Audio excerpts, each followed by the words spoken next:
احمد پور شرکیہ ماہ سیام کی بابرکت ساعتوں میں ڈیر نواب صاحب میں عالمی شہرت یافتہ ثناءخواں صاحبزادہ الحاج ملک عبد المصطفیٰ سعیدی کی جانب سے ایک پروقار افطار ڈنر کا اہتمام کیا گیا۔ یہ تقریب ان کے کلاس فیلوز اور دوستوں کے اعزاز میں منعقد کی گئی۔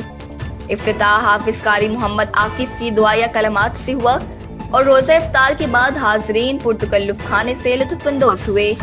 مہمان خصوصی میں Habib Ullah Khan retired S P special branch Bahawalpur اور Tahir Ilyas Khan retired zonal chief UBL Bahawalpur zone شامل تھے۔